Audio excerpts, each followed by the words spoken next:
علم و حکمت میں وہ غیر محدود بھی ظاہراً امیوں میں اٹھایا گیا مصطفیٰ مصطفیٰ مصطفیٰ۔ بسم اللہ الرحمن الرحیم۔ محترم سامعین، السلام علیکم ورحمۃ اللہ وبرکاتہ۔ اس سے پہلے میں نے وعدہ کیا تھا کہ انشاءاللہ زکوٰۃ پر بھی گفتگو ہوگی، تو آج مختصر سی گفتگو زکوٰۃ کے متعلق یہ ہے کہ زکوٰۃ اسلام کی 5 بنیادوں میں سے ایک بنیاد ہے، ایک ستون ہے۔ جس طریقے سے توحید و رسالت کی گواہی دینا، نماز پابندی سے پڑھنا، رمضان کی روزے رکھنا، حج بیت اللہ کرنا، یہ ارکان اسلام میں سے ہیں، تو اسی طریقے سے زکوٰۃ بھی ایک اہم رکن ہے۔ اور اللہ سبحانہ و تعالی نے قرآن کریم کے اندر کثرت سے نماز کے ساتھ زکوٰۃ کا تذکرہ کیا ہے۔ یوں لگتا ہے کہ جیسے دونوں جڑواں ہوں، اور حقیقت بھی یہ ہے کہ نماز کے ذریعے سے جس طریقے سے بدنی عبادت بندہ اللہ کے سامنے پیش کرتا ہے اور اس کا فائدہ حاصل کرتا ہے ظاہری اور روحانی اور باطنی، اسی طریقے سے مال جو اللہ کی ایک بڑی نعمت ہے جو بندے کو ملتی ہے، اس مال میں سے کچھ حصہ خرچ کر کے اللہ کے نام پر، اس سے بھی وہ اپنی ابدیت کا اظہار کرتا ہے اللہ کے سامنے، اور اس سے دوسرے جو منافع اور فوائد ہیں وہ حاصل کرتا ہے۔ اس میں سب سے پہلی بات یہ ہے کہ اللہ پاک نے جگہ جگہ یہ ارشاد فرمایا ہے وَمِمَّا رَزَقْنَاهُمْ يُنْفِقُونَ۔ کہیں یہ فرمایا یا ایھا الذین آمنوا یا ایھا الذین آمنوا انفقوا مما رزقناکم۔ اس طرح کے الفاظ متعدد جگہوں پر آئے ہوئے ہیں کہ اہل ایمان ہمارے ہی دیے ہوئے میں سے تمہیں خرچ کرنا چاہیے۔ اور اگر کوئی شخص یہ سوچتا ہے کہ ہم کماتے ہیں اور یوں ہی ہم کیوں خرچ کریں، تو یاد رکھنا چاہیے کہ کمائی کا ڈھنگ بھی اللہ دیتا ہے، عقل بھی اللہ دیتا ہے، مال بھی اللہ دیتا ہے۔ اسباب ہم اختیار کرتے ہیں، لیکن اسباب پر ثمرات اللہ مرتب کرتا ہے۔ یہ خام خیالی ہے اور قارونی ذہن ہے کہ میں نے تو اپنے علم اور ہنر سے اور فن سے جو دولت کمائی، ہم کیوں خرچ کریں اللہ کے راستے میں۔ یہ سوچ صحیح نہیں ہے۔ کہیں ایسا نہ ہو کہ قارون کی طرح ہمیں ہماری دولت اور خزانے کے ساتھ دھسا دیا جائے۔ اللہ تعالی ہماری سے حفاظت فرمائیں۔ اس لیے اللہ کی ایک نعمت ہے، اس طریقے سے زندگی اور یہ جسم اللہ کی نعمت ہے، اور بدنی عبادت کے ذریعے سے ہم ابدیت کا اظہار کرتے ہیں، اسی طریقے سے دولت بھی اللہ کی نعمت ہے، اور اس کے ذریعے سے بھی بندہ اللہ کے سامنے اپنی ابدیت کا اظہار کرتا ہے، اپنی بندگی کا اظہار کرتا ہے۔ دوسرے اس سے اور فائدے بھی حاصل ہوتے ہیں۔ وہ فائدے ایک تو یہ ہے کہ اللہ کے غریب بندوں کی حاجتیں پوری ہوتی ہیں اس سے، اور حال تو یہ ہے کہ اگر تمام مسلمان جو ہیں اگر 100% حساب لگا کر کے اپنے اموال کی زکوٰۃ دینا شروع کر دیں تو شاید کوئی غریب نہ رہے۔ یہاں تک بعض اکابرین نے لکھا ہے کہ پورے ملک سے غریبی دور ہو سکتی ہے، کم سے کم مسلمانوں کی غربت دور ہو جائے گی، اور مدارس کا نظام جو چل رہا ہے وہ تو چل ہی رہا ہے۔ زکوٰۃ ادا کرنا بہت اہم اور بڑا فریضہ ہے کہ اس سے ایک فائدہ یہ بھی حاصل ہوتا ہے کہ مال کی محبت کم ہوتی ہے۔ اللہ نے زکوٰۃ فرض بھی اسی لیے کی ہے کہ مال کی محبت کم ہو اور بخل سے آدمی محفوظ ہو جائے، کہ اللہ نے فرمایا وَمَن يُوقَ شُحَّ نَفْسِهِ فَأُولَٰئِكَ هُمُ الْمُفْلِحُونَ، کہ جس شخص کو بخل اور کنجوسی سے بچا لیا جائے وہی کامیاب ہے۔ اس لیے زکوٰۃ دینا بہرحال ضروری ہے۔ زکوٰۃ نہ دینے کی صورت میں اللہ پاک نے بڑی سخت وعید نازل فرمائی ہے۔ چنانچہ سورہ توبہ کے اندر آیت نمبر 34 اور 35 کے اندر ارشاد فرمایا،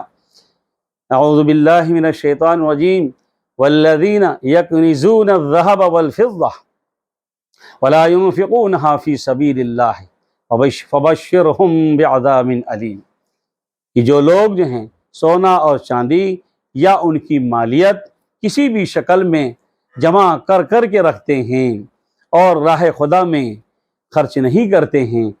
تو اللہ پاک اپنے حبیب کو یہ حکم دے رہا ہے کہ ایسے لوگوں کو دردناک عذاب کی اطلاع دے دیجئے، خبر دے دیجئے۔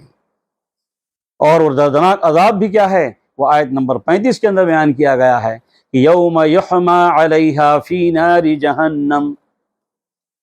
فتقوی بہا جباہہم وجنوبہم وظہورہم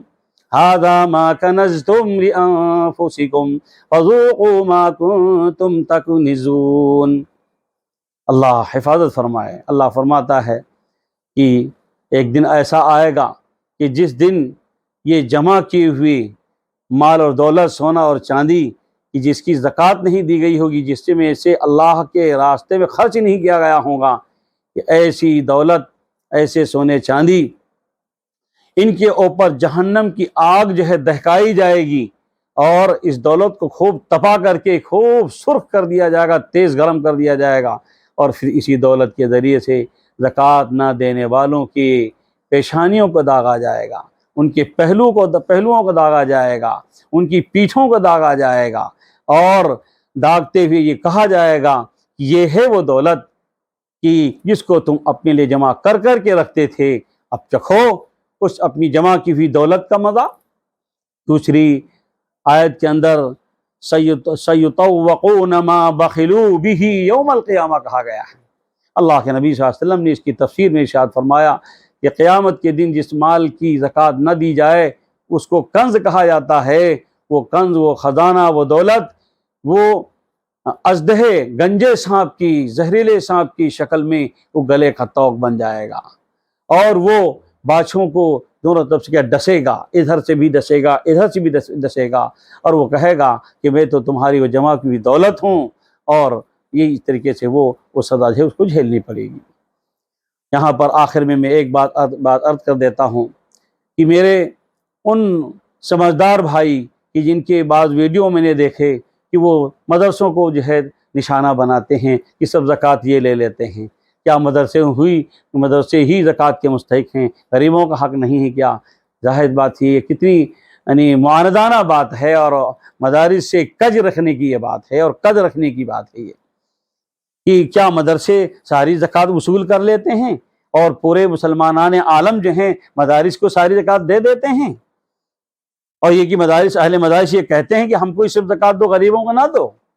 کتنی بری بات ہے، اس طرح کی بات نہیں کرنا چاہیے۔ آپ کو تو یہ اگر جذبہ ہے، غریبوں کا خیال ہے، تو آپ کو امیروں کے پاس پہنچ کر کے ان کے اندر یہ جذبہ اور ان کو پیدا کرنا چاہیے، اور رغبت دلانی چاہیے کہ بھائی آپ مدرسے کو دے رہے ہیں، آپ کے پاس ابھی زکوٰۃ کا سب بہت سارا بچا ہوا ہے، آپ غریبوں کو بھی دیجیے،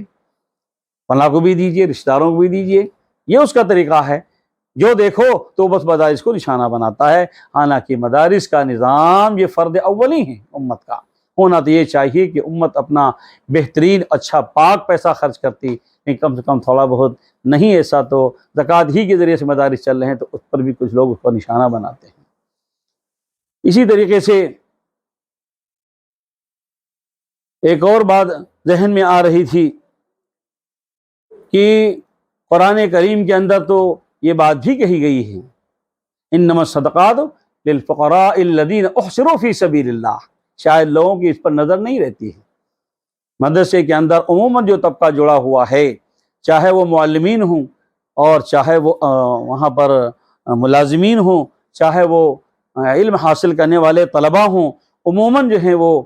صاحب نصاب نہیں ہوتے ہیں۔ بہت کم ہوتے ہیں جو صاحب نصاب ہوتے ہیں، وہ مستحق ہی ہوتے ہیں، اور اپنا وہ فل ٹائم پورا وقت چونکہ اللہ کے راستے میں علم دین کے حاصل کرنے میں لگاتے ہیں، تو قرآن تو خود کہہ رہا ہے کہ اصل حقدار تو یہی لوگ ہیں۔ یہاں پر صاحب حاجت کی حاجت بھی پوری ہو رہی ہے، اور دین کی نصرت بھی ہو رہی ہے۔ تو اس وجہ سے جو ہے مدارس کو نشانہ نہیں بنانا چاہیے، اور مسلمانوں کو ترغیب دینا چاہیے کہ لوگ جو ہیں اپنی مکمل زکوٰۃ نکالیں، اور اللہ کی بیان کی ہوئی ان عذاب اور وعیدوں کے مستحق نہ بنیں، بلکہ وہ زکوٰۃ ادا کر کے امت کا ایک فریضہ ادا کریں اور ضرورت مندوں کی ضرورت پوری کریں، اور اللہ کے یہاں اللہ کا قرب حاصل کریں، ثواب حاصل کریں، دنیا کے اندر اپنی دولت میں برکت حاصل کریں۔ اللہ پاک نے خود ہی فرمایا نبی کریم صلی اللہ علیہ وسلم سے، خذ من اموالہم صدقۃ تطہرہم وتزکیہم، کہ نبی پاک آپ ان کے اموال سے صدقات یعنی زکوٰۃ وصول کیا کیجیے۔ اس زکوٰۃ کا بڑا فائدہ یہ بھی ہے کہ اس سے ان کے مال پاک ہو جائیں گے، ان کے مالوں میں کیا طہارت آ جائے گی، گندگی ختم ہو جائے گی، پھر وہ ہلاک نہیں ہوں گے۔ حدیث پاک کے اندر آتا ہے ہر روز فرشتہ جو ہے 2 فرشتے دعا کرتے ہیں، ہر روز جب صبح ہوتی ہے تو 2 فرشتے دعا کرتے ہیں۔ ایک فرشتہ یہ کہتا ہے، نہیں بلکہ ایک ہی فرشتہ دعا کرتا ہے، وہ یہ کہتا ہے کہ اللہم آتی منفقا، کہ اللہ جو خرچ کرے تیرے راستے میں اس کو اس کا بدل جو ہے عطا فرما۔ آتی منفقا خلفن کہا گیا ہے، اور جو نہ خرچ کرے تو وہ کہتا ہے کہ ممسکن، کہ جو روک رہا ہو، جو خرچ نہیں کر رہا ہو تو اس کو جو ہے ہلاکت دے، اس کو تباہی دے۔ نہیں تو خدا نہ کرے کہ ہم ہلاکت و تباہی کے مستحق بنیں، بلکہ اللہ کے مقرب بھی بنیں اور اس کے رحمتوں کے اور اس کی برکتوں کے ہم جو ہے مستحق بنیں۔ اس کے لیے ضروری ہے کہ تمام مسلمان جو صاحب حیثیت ہیں وہ ایک ایک پیسے کا حساب کر کے، تمام جائیداد کا، تمام دکان کا، تمام اموال کا